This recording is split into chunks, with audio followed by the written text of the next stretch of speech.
Assalamualaikum warahmatullahi wabarakatuh.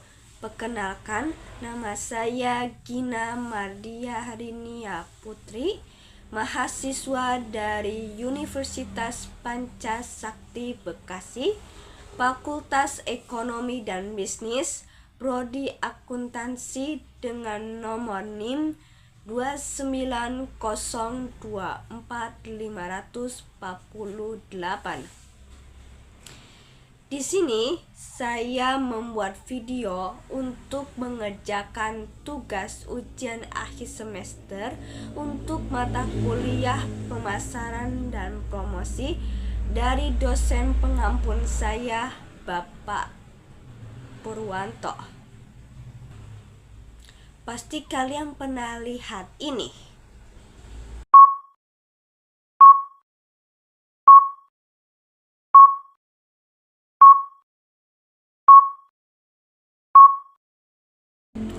Ya, dari beberapa gambar tadi, biasa kita sebut sebagai brand. Sebelum mengalami perkembangan, brand adalah merek. Namun, saat ini, brand tak hanya sebatas merek dan desain visual yang menggambarkan produk tertentu. Istilah brand kini lebih luas, yakni menjadi sebuah identitas atau dikenal dengan merek dagang, dan merek berfungsi sebagai nama sebuah produk.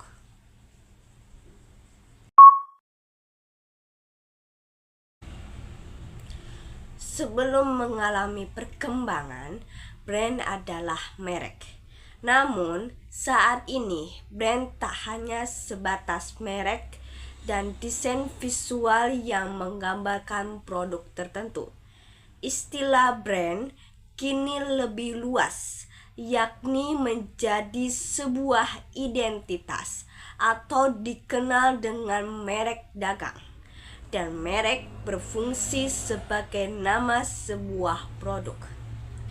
Sekarang, brand adalah identitas, citra, dan persepsi keseluruhan yang melekat pada suatu produk, layanan, atau perusahaan lebih dari sekedar nama atau logo, yang bertujuan untuk membedakan dari pesaing dan membangun hubungan emosional serta kepercayaan dengan konsumen.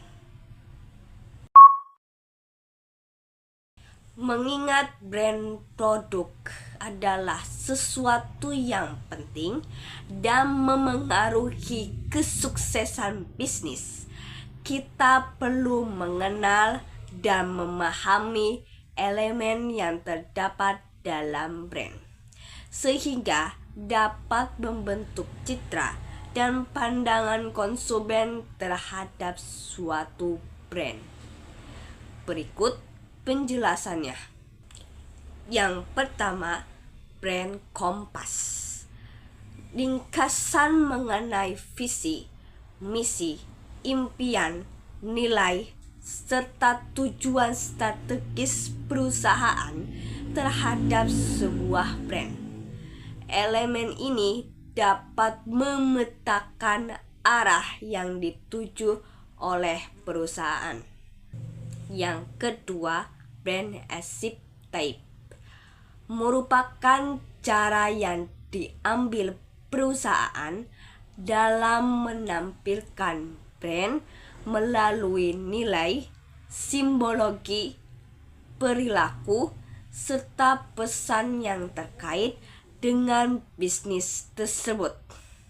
Yang ketiga, brand personality mengacu pada karakteristik unik serta bagaimana brand ini dikenal oleh konsumen.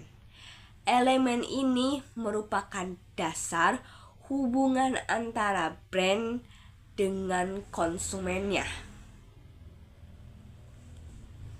Yang keempat, competitive advantage merupakan aspek yang dapat meningkatkan keunggulan suatu produk atau jasa. Apabila elemen ini digunakan secara tepat dan berkelanjutan, perusahaan dapat unggul dari pesaingnya. Yang kelima, brand promise merupakan keuntungan yang dijanjikan oleh perusahaan pada para konsumen. Seringkali brand promise diekspresikan secara tersirat halus atau eksplisit dalam bentuk tagline, advertisement, messaging, kampanye media sosial, dan lainnya.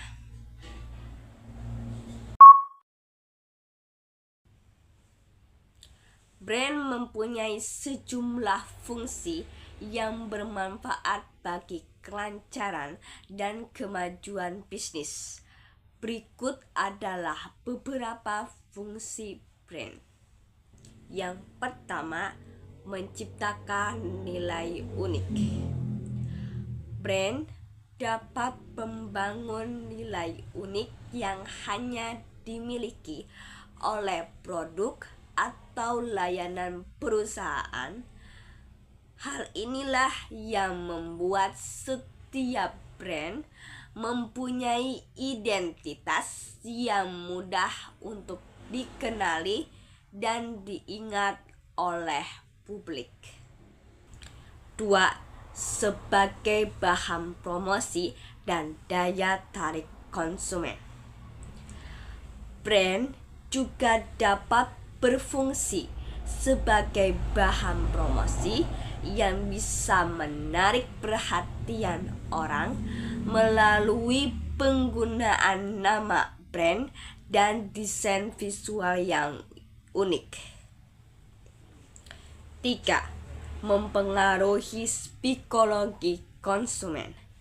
Sedikit yang menyadari bahwa brand dapat memengaruhi psikologi konsumen. Brand yang mampu menunjukkan keunggulan dan keunikannya berpotensi besar memberikan dampak signifikan terhadap pertimbangan seseorang untuk menggunakan produk perusahaan. Branding adalah kegiatan atau strategi menyampaikan identitas sebuah brand ke publik.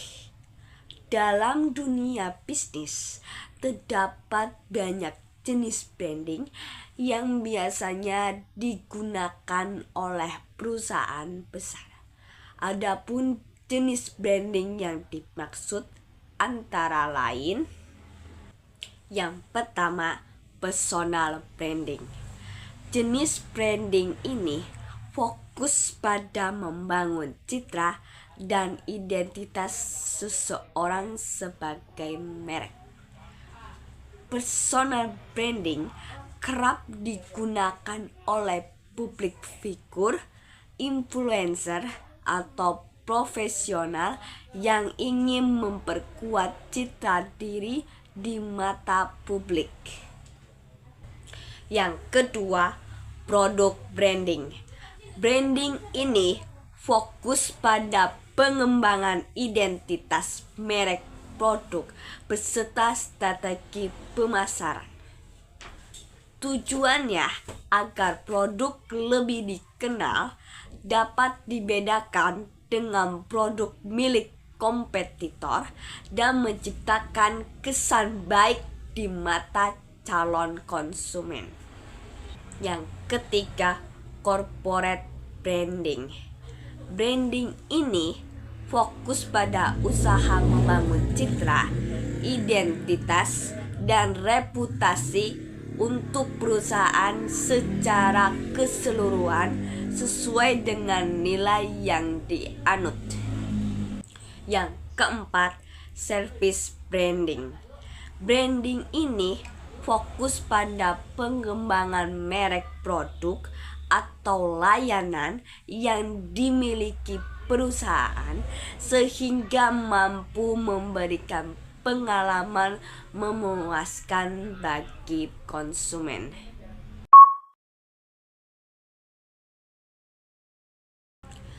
Tujuan sebuah perusahaan melakukan branding adalah yang pertama, membangun citra yang baik pada publik.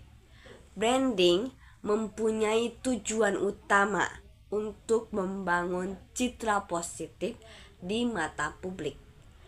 Keberhasilan dalam membangun citra positif ini tak hanya meningkatkan kesadaran merek, melainkan juga dapat meningkatkan loyalitas konsumen terhadap produk atau layanan yang mereka tawarkan.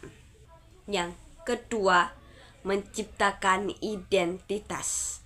Pembuatan brand adalah cara untuk menyampaikan identitas sesuai dengan visi, misi, dan tujuan bisnis.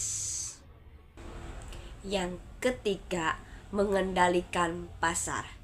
Brand yang telah dikenal luas oleh masyarakat memiliki kekuatan besar untuk mengendalikan pasar, sehingga jika ada kompetitor di bidang serupa, kepercayaan dan loyalitas konsumen terhadap brand miliknya tak akan goyah.